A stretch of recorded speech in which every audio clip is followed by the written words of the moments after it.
This is the DJV Download. I'm Doug. I'm Jen. And I'm Victoria. This podcast made possible in part by Calitrin, the safe way to lose weight, Prevagen, keeping your brain healthy, and MyPillow, guaranteed the most comfortable pillow you'll ever own. All right, what is going on, Jay? This is very interesting, and it sort of brings you around to thinking about stuff like blood thinners, in a manner of speaking, because that's what, well, why don't you tell everybody what the doctors have found out, the final conclusions from the investigation into what happened to Bob Saget. Yeah, it's really tragic. The authorities were originally thinking, as everybody else and on social media, that maybe it was a heart attack or a stroke. We know he died in his sleep, but his family has released a statement saying that they've received such an outpouring of love from everyone that they thought it was only right to give the information to the fans. Well, Bob died from a brain bleed, and apparently he hit his head, thought nothing of it, and just went to sleep. There was a really big bruise on the back of his head. Mm-hmm. That's what happened to Liam Neeson's wife, Natasha Richardson, who was an actress. Yeah, it was a as skiing well. accident. Yep. If you hit the back of your head, I literally, when we got this TMZ alert last night, I'm always using it as a teachable moment to my husband. So he stays around longer. Doug. I'm like, if you ever hit your head on the back of your head, don't go to sleep. Don't lay down. Go to urgent care immediately. A friend of mine from high school died 2 years ago. She was walking her dog, slipped on the ice, hit the back of her head, went home, took a nap, and never woke up. I mean, this happens all the time. There's a reason they won't let you fall asleep when you're concussed, right? Well, and the other side of it is, or the thing that confuses it or confounds it, are all these drugs that people are, and I'd like to know whether he was on Eliquis or warfarin or Coumadin or one of those, because they cause brain bleeds. Ken Kronhaus told me after he thought that I'd had the TIA a year and a half ago that I needed to go on Eliquis. And which is a blood thinner for anybody who doesn't know. Which is, I think when you said it, I was like, I don't know, because you're constantly whacking yourself on the farm, accidentally, obviously. Yeah. But so now just make sure you don't go to sleep if you do. I mean, holy smokes, that's a lesson. Yeah, and that's the thing. You can hit the front of your head as much as you want. I mean, that doesn't have the same effect. Let's not get crazy. But it's the back of but at the back of your head, that's where it is. It's just you have to be so careful. Well, this is so sad for all his family, and my gosh, I can't imagine. It seems, and did he fall down? That's the question, or how did he happen? No, I think he slammed his head against the headboard. He's very tall, and I think he slammed it. Yeah, that's what authorities are saying too. All right, sad story coming to an end. Let me put my morning newspaper away. Does someone drop that off at your door? Like, do you get it delivered? I don't. Can you get Can you get delivery anymore? I don't think you can. People get the New York Times delivered. Yeah. Really? Or what is it, The Sun? What's that free newspaper that no matter how many times you call and say, stop dropping this off at my doorstep or on my driveway, they still do it? All right, so here we are on the DJV program. The time is 7 after the hour. The participants in this program include Jennifer Horn in Los Angeles, Victoria Keelan on the coastal plain of New Jersey. Jay Kirshner is down in the Simi Valley of Nashville. It's Simi because it's maybe it's Seam-Lee, huh? And I'm on the farm, Doug Steffen, on the farm with the news from the House of Representatives that's passed a sweeping bipartisan bill that would overhaul the Postal Service. Yeah. What does that mean? We need this. Delivery once a week instead of every day? What happens here? I think it's... didn't they move to make it 6 days a week for delivery? Yeah, well, I think that's what people expect. That's what it is now. Well, something has to change because my godmother, who lives in Dublin, emailed me yesterday and thanked me for the Christmas card that I sent in December. It arrived. No joke. It arrived yesterday. So fabulous. Something has got to change. Mm-hmm. I still think, by and large, though, that sending, I mean, what is it? What does it stand now? 57 cents, I think. When you think about somebody picks something up from your house, puts it on a plane, takes it to wherever its intended target is, delivers it to that person's door, and it costs you 57 cents? I mean, I would be willing to pay more than 57 cents. I would be okay. How much you want to pay? Well, I mean, to send a Christmas card to Ireland, it was, I think, $1.50 or something. It's $23 to send an overnight Just a simple letter, a check, or something like that Yeah, using think about FedEx. that. I mean, with the Postal Service, you're getting a deal. I mean, even if they move the rates up to like $1, Yeah. you're getting a deal. Right. Well, But that's the what I'm saying. I'd still pay taxpayer- more if it actually arrived within Yeah, a reasonable amount of time. So how do we pay for it, though? The taxpayer last year, No, the through taxpayer. the subsidies, This is something the $6 taxpayer billion. doesn't pay for. Yeah, That's yeah, something. it is. No, it Yeah, the doesn't. taxpayer pays for the I looked this postal. up because I was really confused by this. And so, literally, unlike every other government agency, the U.S. Postal Service does not get any taxpayer funding. They have to have their own revenue. But where the government comes in, Congress is the one who sets the postal rate, and they're the ones who stipulate that Postal Service has to deliver to all homes in America, including, and I did not know this, but if you live in a remote community in the Grand Canyon, they still use mules to deliver the mail. That's actually a fact. I did a deep dive on the Postal Service last think night. that but it does seem unfair. Yeah. It does seem unfair, though, that this is essentially a government contract, but they are not allowed to set their own prices. Unlike UPS and FedEx can do whatever they want. Then why are the people that run it appointed by the government? If they're a private agency, why do we put $6 billion into their retirement? Excuse me, their retirement package, because they don't have enough money to give the retirement package. And the postal people. Well, it's been a government notoriously- bailout. Yeah. I mean, think about any other company like PG&E, right? In California, they've been bailed out by the government. They're not owned by the government, but they've been bailed out by them, and that's what's happened with the Postal Service. And that's why people think taxpayer dollars go to the Postal Service, but they don't. More than bailing out, they just set stipulations of liability. Essentially, with the post office, though, the reason the post office is in such trouble is that it's kind of the opposite of California. So California, we talk about having a surplus all the time, which is really not true because we have a ton of unfunded pension liability. I think, and I did kind of a dive on this it's been a few years though. The reason the post office gets into financial trouble so much is that they have to prepay all of their pension liabilities Retirement. for people. Right. Yep. So that becomes really difficult because they're not able to do the old scam that most places are, where they, fund the old guys with the new guys' money, basically. Yeah, it's like Social Security in general. The money that is being paid to me and other people on Social Security is coming from the ratepayers today. It's not the money that I put in. The money that I put in has been rated long since, as has been all the money that's in the Airport Trust Fund to rebuild airports, the Highway Trust Fund to rebuild highways, all gone. It's all been rated by Congress spending money willy-nilly to fund things that are, they think are important. Somebody thinks they're important. I think the average person would not agree that all of the things that the money goes to is important, including how much money we've spent for COVID in the last 2.5 years. Speaking of that, the COVID thing is diminishing. Yes.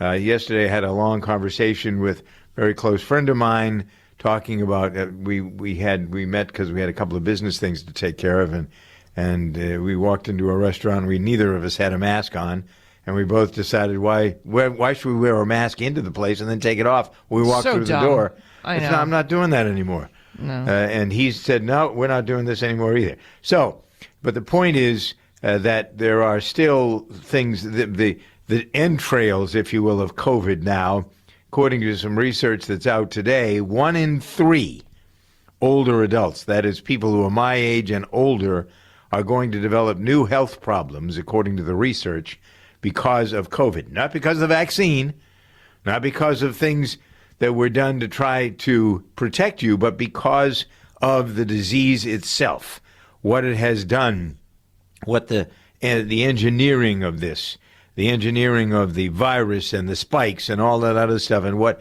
it's grabbed onto. If you're not in good health, especially, and that's what happens. You get older, you get more vulnerable.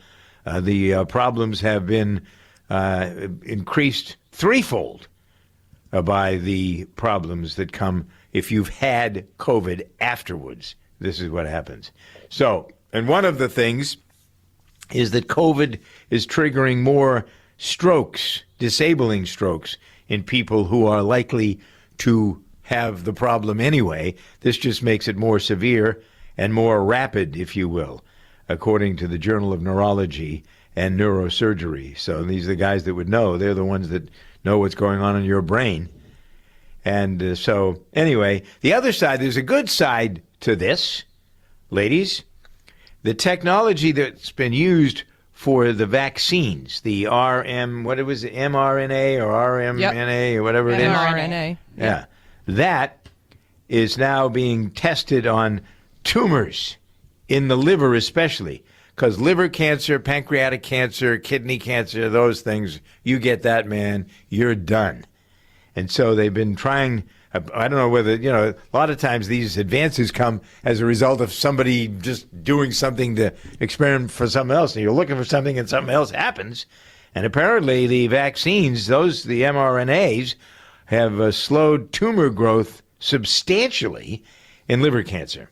So the technology of these vaccines really, a lot of companies, not just like Moderna and Pfizer, but a lot of scientists have been saying that, they're using this mRNA technology to now look at a vaccine after all these years for HIV, because, when you have this, it's like a puzzle, it's like Jenga, you pop one piece out for whatever that disease that you don't need, and you pop the one in, and it's a very quick turnaround to have this type of technology. I know, a lot of people are against it or were afraid of it because it's too new. It's actually not that new. It's been around a long time, but this is the first widespread use we've had. I think it was around because they were testing cancer drugs with mRNA technology that just weren't effective at that point, and that's how they used that technology to see if it would work against a virus like COVID. So I think it's not new to try this out against cancer, but hey, if it works, somebody, that's awesome. Yeah. All right. The and by the way, COVID vaccines, for those three of you who are still interested in getting them, the best way to find out, apparently GoodRx, you know what that is? It's a brand. That's a great service. Yeah. You can go on GoodRx and you can find COVID vaccine. This is mostly for people who live in the what do they call it? The flyover states. Mid-South, the Midwest. The Midwest? Yeah, where there are a lot actually, we use it here. My husband uses it for a prescription that he takes. Yeah, so it's GoodRx. I mean, it's unbelievable how, and it just, all it does, you just pull it up on the app, and it'll tell you where the price of the drug is around you that's the cheapest. So it's great. I tell my parents, whenever you need anything, just make sure you run it by me through GoodRx, because I'm not expecting them to. What is going on? I think we're going to rename your kitten Keith Moon, because there's a lot of drum smashing happening. There is just stuff that she finds that I don't even know is a risk until she gets a hold of it. Jennifer has a new cat, and this is great for people who get new, we get new dogs, new cats, new pets, and they're finding their way around. They don't just, come in and, I understand where I am now. No. I'm just hoping that period happens soon, because it's driving me insane. Yes. I'm seeing a lot of pictures of J.Lo and Ben, the Marry Me premiere. Marry Me is coming out this weekend. She was wearing a wedding dress. That's not very subtle, or is it? So, Jay. Well, the movie, I mean, it goes she with understands the assignment. She's been wearing a lot of wedding-worthy looks while promoting the film Marry Me. She gets it. She looks and it wasn't fantastic. like a full. It wasn't like a full. It was a white dress. Yeah. She's not a virgin, though. Why would she wear a white dress? Oh, my God. Isn't that what you're supposed to do? Anyway, I thought it was really cute and very real of her when she was addressing the crowd at the screening. Wait a minute. And she had to catch her. Why are you sloughing over? Because when that's I was a stupid, kid, I was antiquated told, thing. No, well, when I was a child, I said antiquated. I was told, yeah. I was told that people who get married need to wear a white dress because that symbolizes you being a virgin, purity, sweetness, Not all anymore. of that stuff. Now most women, regardless of anything, always have like off-white or even like a pale gold or light pink. That's really popular. Bone. Do you think that most people engage in romantic exercises before they get married these days? Oh, my God. Well, don't you try on the shoe before you buy it? Is this like Mormon radio? Make sure Like, it what fits. is this now? Like, this is... You bagged a nun and you're trying to... I know. Like, what? Give me a break. That doesn't sound quite right. Maybe you ought to explain that. I was married to a nun, She wasn't a nun when I was married to her. She had been a nun. But she was before. Yeah, she was. But she wasn't practicing the nunnery rules when she was in the nunnery. All right, anyway, back to J.Lo wearing a wedding dress. So this is nice, and but you know how all of these People magazine, well, does that mean this is what you're going to wear when she and Ben get married? And look at that big rock she's wearing, and yada, yada, yada. So is there Well, more? I think everyone wants to know, the status of their relationship, and she's doing a media blitz for the movie, so she's been on the cover of People magazine, Rolling Stone. She's been interviewed on Vogue, like she's everywhere, and she basically said, that this time around they're smarter, they're older and wiser, and they're going to keep some stuff to themselves, but they understand that, there's a public interest, and I think they're just kind of rolling with it. She did say that they would not have gotten back together if they didn't believe that this was it, so she doesn't think that they're ever going to break up. And I love how they both have been so open about commenting how beautiful this second chance at love is that they had. Yeah. Or that they're having right now. And I would love to see them go get married, not tell anybody, and then we find out after the fact. That they've been married all this time. Yeah, just because of everything that happened the first time with the canceled wedding and the media blitz and the rise of the paparazzi and everything at the time of their first relationship. I would love for it to just come out at some point or another where it's like, oh, we're already married. Mm-hmm. You missed it. Yeah. But how would you do that really, with all the attention on them, how would they be able to pull that off? Oh, people do that a lot. They do it a lot now. If celebrities don't want people to know something, there are ways to get around it. No one knows anything. No one even knows where Taylor Swift is right now on planet Earth. Yeah. That's how good she is at completely going off the grid. Yeah. Yep. I mean, it is possible when you have that kind of means. But why would they want to be married? What's the point? Well, but why? That's to each their own kind of thing. Yeah. Some people do want to get married. They believe in it. Other people don't feel the need to get married. They don't believe in it. I think she would that's like to not have a problem either which way. I think she'd like to have a successful marriage too. How many times she been married? 3? 3 times. Yeah. Okay. Well, so she's at the right age. Maybe make it last for another 40 or 50 years. Good. Good luck to the two of them. I think that's the way to look at it. I'm Greg. I'm 68 years old. I grew up in Cleveland, Ohio, majored in business administration. I do motivational speaking in addition to substitute teaching. Part of the reason for my motivational speaking is I kind of feel like I have a calling or giving back to the younger generation. The golden rule is do unto others, you'd have them do unto you. My wife, Wanda, is a senior flight attendant. She's been flying for over 30 years. We do laugh quite a bit. I think most adults will start realizing that they don't recall things as quickly as they used to, or they don't remember things as vividly as they once did. I've been taking Prevagen for about 3 years now. People say to me periodically, man, you got a memory like an elephant. It's really, really helped me tremendously. Prevagen, healthier brain, better life. Greg Fraley is a paid testimonialist and real Prevagen user, based on a clinical study of subgroups of individuals who were cognitively normal or mildly impaired. This product is not intended to diagnose, treat, cure, or prevent any disease. Doug Steffen with Victoria Keelan and Jay Kirshner looking at the trending items. And the reason that I bring up the fate of Bob Odenkirk from Better Call Saul and some movies he's been in, he had that heart attack.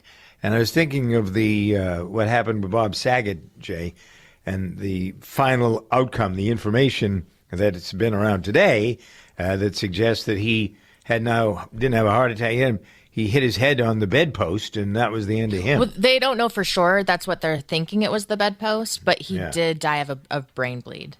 Yeah, right. So now, sad. Oh, my gosh. Odenkirk, the leading man on Better Call Saul, and he's been doing some movies this year as well. I think this is the final season, isn't it, of Better Call Saul? I think I've seen I don't know. I've never that. seen the show. I've never I'm not seen sure. it. Yeah. Well, anyway, he said that the filming of the shooting of the show went on they were in the hot desert, and they were shooting for 14 hours, and this was last July apparently. He went he left the scene, and apparently he was on a workout bike watching the Cubs game, and he went down like a rock. And this lady who's on the show with him, what's her name, Maria Seahorn? She's apparently been in a number of TV and movies. I don't know her. I kind of recognized when I looked at it. Anyway, she said that she saw him turning bluish gray, and bingo, went into action. They had CPR, but he fell off the bike and was unconscious. And if it hadn't been for her acting quickly, apparently he would have been long gone. Yeah, she went and grabbed the health safety supervisor and the assistant director, and they immediately started CPR and the automated defibrillator. Defibrillator. Yeah, right. Yeah. So I think that if you don't take away anything else from that story, take away the fact that it is, when you have anything that's irregular or unusual, you don't just kiss it off and say, okay, that'll go away. You do something about it right away. Whether it turns out, like when I was supposedly having a TIA and I didn't have one, but I went to get checked out, felt much better afterwards knowing, once they got to the bottom line, what it really was, then, and that's what you need to do. You need to know what's going on in your body. All right, anyway, in a moment, let's just do the Peloton thing now. What did we have? Does this surprise anybody?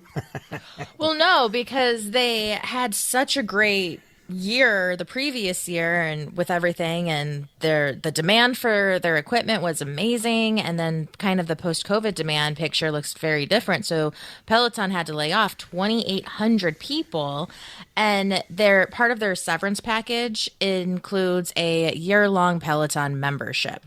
So that's a little tone deaf. And to top it all off, the new CEO incoming had the first big meeting, and it was like a Zoom video call, and somehow the former employees were still invited to that call, so they were flooding with messages of like, seriously, 12 months of free Peloton, that's it? I have to sell off all my Peloton equipment just to pay my bills. And then that meeting got cut short. All right. So the old tone deaf, that was a great way of putting it. Peloton has had, and most of it, I don't know if they brought it on themselves. I don't think that they, the Mr. Big thing, and then what happened? Who was it that said, I'm not going to do this Mr. Big? Wags on Billions. Right, Billions. Wags had a heart attack on the Peloton. Yeah, Peloton. So it's not really all been their doing in part, but this was a stupid way of handling that situation. Somebody asked me the other day how he could lose his belly fat. Calitrin targets all over our body fat. Of course, belly fat tends to be where everybody carries it, but Calitrin just really gives your body back what it needs. So it revs up your metabolism naturally, and you burn off those fats and sugars the way that your body wants to. So you do lose the belly fat along with just all over toning too. So does Calitrin work best with a diet, with an exercise program?